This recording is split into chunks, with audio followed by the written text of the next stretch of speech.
financial crisis in the Eurozone appears to be spiralling out of control. The latest turn of events is that both Portugal and Ireland have been given an extra 7 years to pay back their emergency bailout funds. And Cyprus is said to need more help, and that's despite their recent bail-in deal, which lent on savers. So with all that in mind, IB Times is asking what next to ensure the financial stability of the Eurozone. Cyprus, sunny and alluring, a popular tourist hotspot, but the island has lost its shine. Once an attractive place for wealthy businesses and individuals from overseas to store their cash, Cyprus has gotten itself into a mess.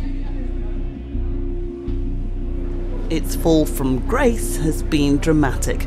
The country's crippling debt led to weeks of uncertainty for its people and a resulting €23 billion rescue package for the country to avoid bankruptcy.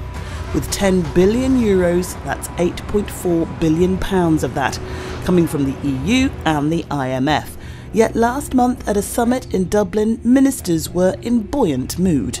Cyprus is pretty well resolved. I think the big surprise is that it stabilised so quickly after the new arrangements were made, and they're going about their business, and it wouldn't be seen as a crisis issue at today's meeting. We have a deal and we shall make it work. Okay, good luck. Thank you. We have a deal and we shall make it work, says Georgiades.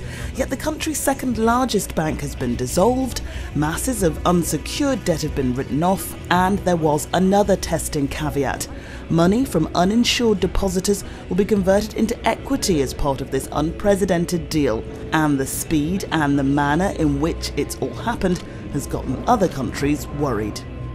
The two statistics that really stand out for me are this. Cyprus has 1.1 million citizens.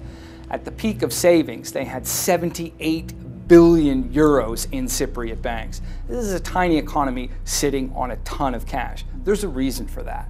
And it isn't simply because people like the probity of Cypriot banks.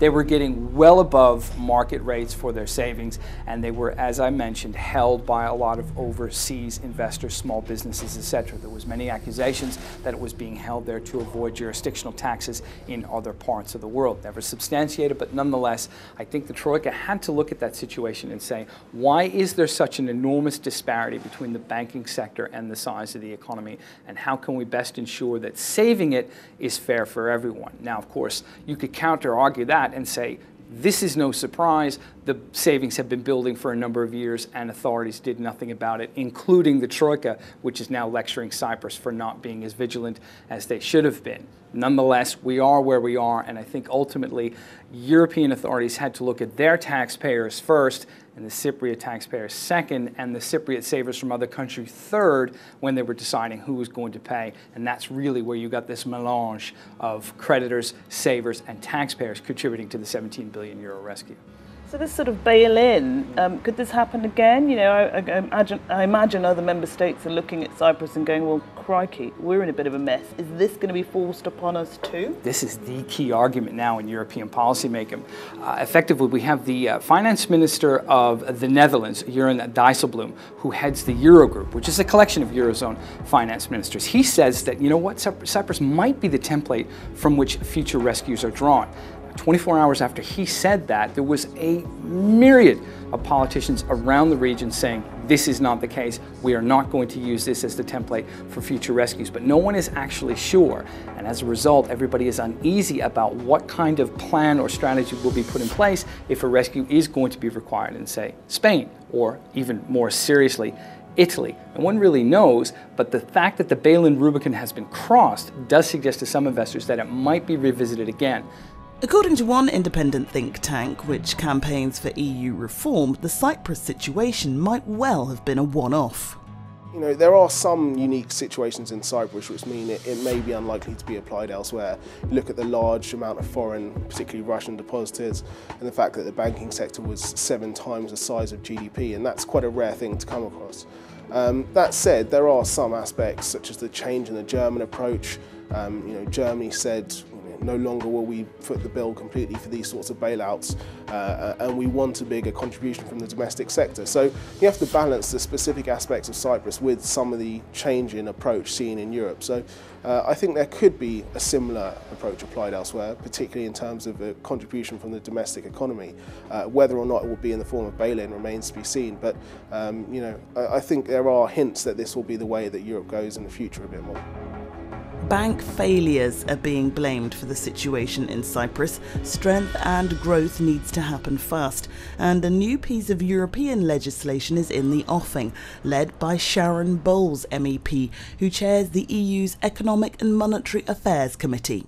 Most of the Capital Requirements Directive is about making banks safer, so that if there is another problem that arises, there's enough capital buffers there to make sure we don't end up having to do what's happened in Cyprus, for example. More realistically, there is some legislation that is being done at the moment on bank resolution and recovery, which follows quite closely the kinds of plans that the Bank of England has talked about with the Federal Reserve in the United States, about how you put enough cushions in there, not just of capital, but of bail-inable bonds.